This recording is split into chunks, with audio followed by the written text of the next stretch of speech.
Okay, still in Kowloon Park in Hong Kong. Um,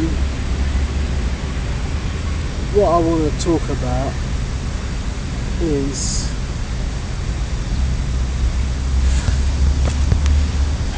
I was looking at something on the internet. A guy was talking about in America certain races are not integrating with the rest of America. Immigrants, they're not integrating, they're living in their own separate communities. And this was a white guy who wanted to put together meetings for white people to see how to overcome this so-called problem. But to me it's kind of laughable that he's complaining about it, because history shows that white people all over the world have set the trend for segregation. They've been to Africa, made segregation. They've been to India, made segregation. They've been to here in China, made segregation. Everywhere they go, they make segregation using manipulation and scheming tactics to put themselves as the superior beings or superior race, using money and manipulation.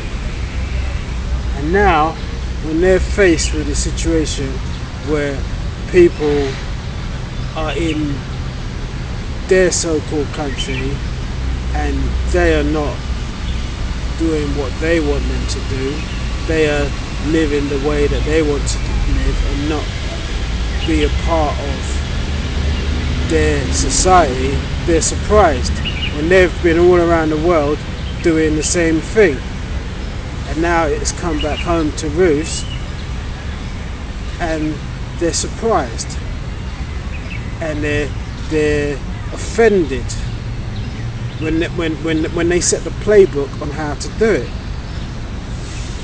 You see, it just makes me laugh that some white people can think that they're so superior without any type of backing to it. If you look around the world, yeah, okay, white people have built some places, they've done this and done that, but there's also a humbleness that comes with being superior. Not that they are superior, but they have built a lot of places and done a lot of things and so forth. But there's a humbleness that comes with power. If you look at black people, most black people on a whole are more physically strong than white people. It doesn't mean to say that every time a black person sees a weak white person they go and beat them up just because they can.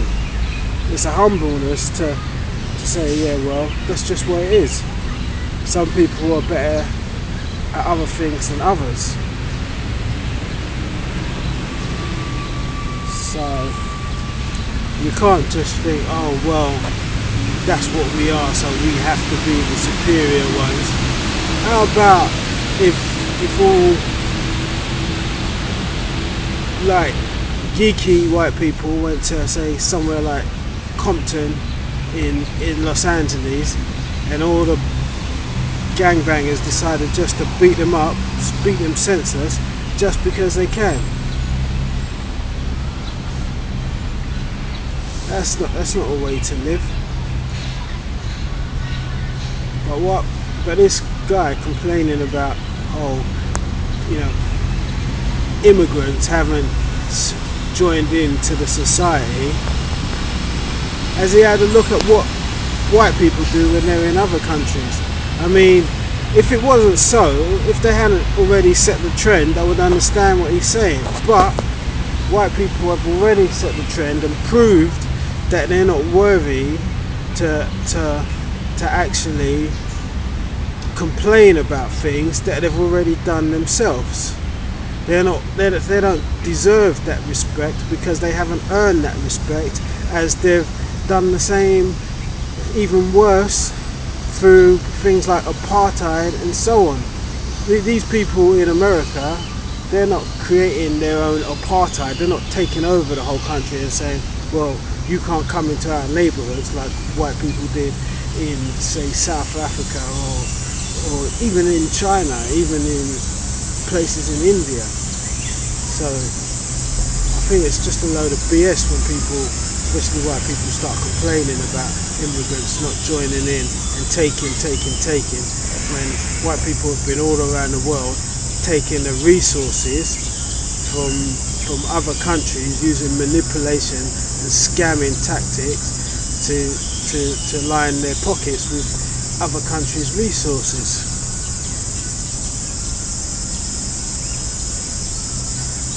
So I think there's no point to that complaint. I mean, if they were showing an example and they was integrating when they went to other countries, I would understand. But white people don't integrate when they go and settle in other countries. They start their own little communities in the same way as these other people have started their communities. I think really it's time that white people took off this kind of wannabe superior cloak and start to realise that what is good for the goose is also good for the gander.